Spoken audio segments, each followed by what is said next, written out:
இன்னைக்கு ஒரு புடி. இதுல எந்த தக்காளி திங்கறதுன்னு எனக்கு தெரியல. இங்க பாருங்க, இந்த தக்காளியை திங்கறதா இல்ல இத திங்கறதா இல்லதா பாருங்க இந்த கலரு இப்படி திங்கறதா இல்ல இது என்ன தக்காளி மஞ்சள் கலரு எக்கு தக்காளி மாதிரி இருக்குது. எக்கு வெரைட்டியா ஏதோ ஒரு வெரைட்டியாம்பா. ஆனா பாக்கிறதுக்கு ஆசையா இருக்குது திங்கலாமேன்னு. இல்ல இத திங்கறதா இல்ல இல்ல இத பாருங்க இத திங்கறதா இல்ல இது ஸ்பூன் தக்காளியாம்பா. ஸ்பூனுக்குள்ளார ஒரு ஸ்பூன்ல ஒரு தக்காளியே வைக்கலாம். அவ்வளோ பெருசா இருக்குது. இதை பாருங்க, இது ஒரு வகை தக்காளியா. தக்காளி ரகம்லாம் என்கிட்ட கேட்காதீங்க, அது இந்த டிஆர்ஜி கோகுல் கிட்ட கேளுங்க. எனக்கு திங்கிறது மட்டும்தாங்க தெரியும். கலர் கலரா இருக்குது. எதை திங்கிறது எதை விடுறதுன்னு தான் தெரியல. பாருங்க பாருங்க, மஞ்சள் கலர் வேணுமா, ரோஸ் கலர் வேணுமா, பச்சை கலர் வேணுமா? இங்க பாத்தீங்களா, இது தக்காளி தானான்னு டவுட்டா இருக்குல்ல, ஆனா இது தக்காளி தான்.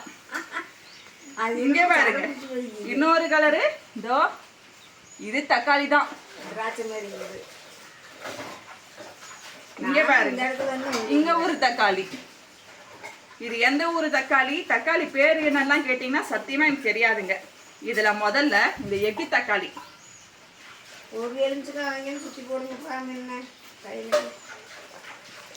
நல்லாதான்ப்பா இருக்கு. முட்டை மாதிரி உள்ளார மஞ்சள் கலர்லாம் இல்லை, ஆனா நல்லா தான் இருக்குது.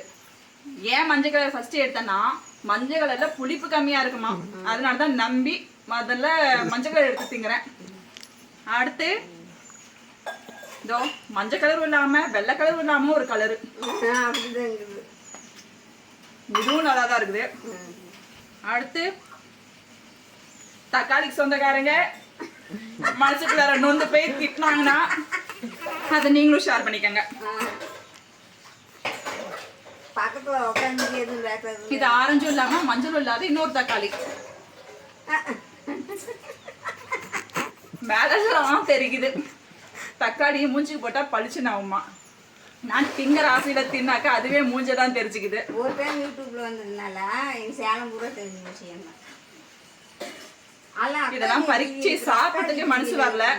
சாப்பிடலாமாப்பா? ஓகே வாம்பா. பிளேட் ஃபுல்லா உங்களுக்கு தான்.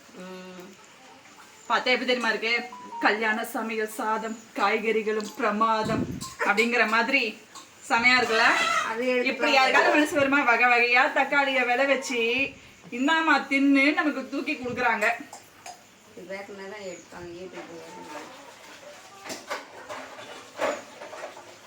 செமையா இருக்குது.